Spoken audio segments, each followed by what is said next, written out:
Tapi bohong. Aku hanya memikirkan satu peraturan penting. Kenapa kau lakukan hari ini kalau kau bisa melakukannya besok? Few moments later. Assalamualaikum warahmatullahi wabarakatuh. Kami dari kelompok Tour Biografi ingin memperkenalkan diri. Perkenalkan, nama saya Andara Putri Satiri. Nama saya Almoleh Putri. Nama saya Nadine Anggriani. Nama saya Nabila Putri Kinanti. Nama saya Indrawati Setiabudi. Ya, kami ada tugas mewawancarai seorang guru DP. Siapa ya kira-kira? Ayo diikutin. Halo teman-teman. Kami sudah bersama narasumber yang ingin kita wawancarai, yaitu Bu Ika. Ayo teman-teman, kita tanya nama lengkapnya siapa sih, Bu? Nama saya Wike Dewi Kemala Agustin, S. Sarjana Ekonomi. Oh, bagus ya teman-teman. Iya. Tepuk tangan. Kalau boleh tahu, Ibu lahirnya di mana sih, sama tanggal lahir Ibu berapa sih, Bu? Saya itu lahir di Bogor, kecilnya juga di Bogor, tanggal 18 Agustus 1980. Ih, dikit lagi mau ulang tahun ya. Iya, benar lagi. Kalau boleh tahu, kebelakangan ini hobi Ibu apa sih? Hobi aku tuh sebenarnya sukanya nyanyi, berenang, menari, suka banget ya pokoknya. Ya, pokoknya yang positif aja. Seneng Menarik ya banget. teman-teman. Cita-cita Ibu sebelum menjadi guru itu apa? Nah, cita-cita saya tuh kalau orang tua kepengen saya bekerja di bidang kesehatan, entah perawat, entah bidan atau dokter. Tapi kalau saya inginnya kerjanya di kantoran sebenarnya, pengen ikut seperti ayah saya dulu kan kerjanya di kantoran. Ternyata cita-cita saya berputar berbalik ya, jadi bukan kerja di kantoran gitu. Jadi cita-cita saya tuh sebenarnya pengennya itu kerja di kantoran ya, kalau nggak di bank atau di mana. Ternyata sekarang jadi guru gitu. Tapi sebelum menjadi guru, Ibu ada pengalaman lain nggak? Pengalaman lain ada, sempet juga sih setelah saya lulus SMA, saya SMA-nya sama Pak Herlambang, ya saya kakak kelasnya Pak Herlambang. Saya tuh pengalaman untuk jadi guru tuh banyak liku-likunya juga. Jadi pas lulus SMA nyari kerja di perusahaan tidak menerima, karena yang dibutuhkan itu anak SMEA, SMK pada zaman itu. Dan SMA itu dikhususkan harus kita kuliah lagi. Nah, jadi tidak menerima anak SMA, terpaksa saya kuliah. Nah, kuliah saya di Yarsi, di Cepaputih, Yarsi. Sebelum di Yarsi saya juga sempat kuliah di Akper, Akademi Perawat, karena mengikuti apa kata hati orang tua ya, orang tuanya pengen jadi perawat sayanya. Akhirnya saya daftar di perawat, setelah itu diterima alhamdulillah, setelah berbagai proses ya, soalnya semuanya diperiksa juga mengenai virginitas kita, kemudian kesehatan kita, gigi kita, semuanya sama penampilan kita. Itu semua diseleksi ya. Alhamdulillah saya lolos gitu. Terus pas udah lolos saya ikutin perawat. Nah, pas perawat itu saya karena pulangnya pagi ke pagi, jadi saya agak capek, ngedrop juga. Akhirnya saya tidak melanjutkan, jadi hanya 1 tingkat saja, 2 semester saya mengikuti perawat. Tapi sempat saya terjun langsung ke pasien-pasien, langsung ke rumah sakit saya praktek langsung. Tapi saya udah bisa menyuntik tensi pasien saya, semuanya saya lakukan ya. Tapi dengan kendala yaitu saya pergi pagi jam 6, pulang lagi jam 8 pagi lagi, dan kayaknya hampir nonstop ya. Belum lagi kuliah lagi teori di kampus, langsung praktek lagi ke rumah sakit, seperti itu terus ya. Jadi mungkin kesehatan saya kurang fit pada saat itu, jadi saya tidak meneruskan, hanya 1 tingkat saja lanjut ke Yarsi yang saya bilang S1. Saya ngambil ikut itu jurusan manajemen pemasaran ekonomi. Ya, dikhususkan saya waktu itu ke pemasarannya. Jadi setelah itu saya baru lulus 4 tahun. Jadi dari 98 saya lulus, 99 itu 98 ke 99 saya di Akper Akademi Perawat, kemudian di Yarsi tahun 2000 sampai 2004. Dan setelah 2004 itu saya baru bekerja seperti itu. Wih, keren ya Bu. Ibu, dengan begitu banyaknya pengalaman Ibu, apa aja sih Bu suka dukanya menjadi guru dan menjadi seorang perawat? Kan kalau perawat kan banyak banget lika-likunya kayak ibu ketemu pasien-pasien yang berbeda. Ya, betul.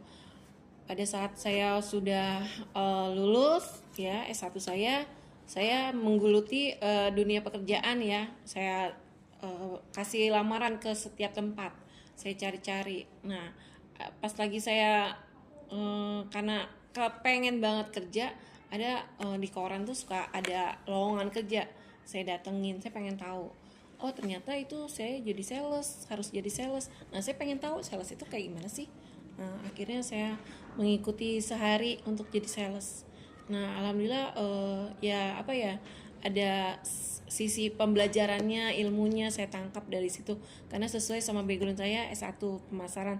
Tapi saya berpikir ulang lagi, masa saya jadi sales sih. Nah, saya harus kerja seperti apa lagi nih. Akhirnya saya tanya-tanya sama teman, karena kita banyak teman, banyak sahabat, kita tanya-tanya apakah ada lowongan atau apa ya kan. Akhirnya saya kerja di perusahaan itu distributor benang jahit, ada di Kelapa Gading.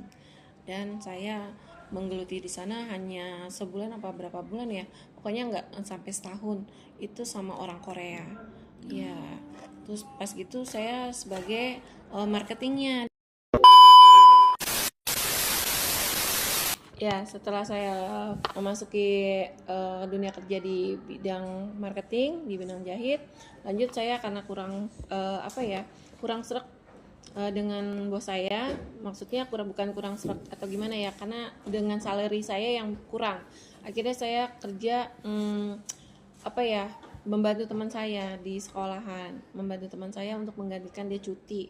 Akhirnya jadi guru bahasa Inggris. Saya ngajar bahasa Inggris.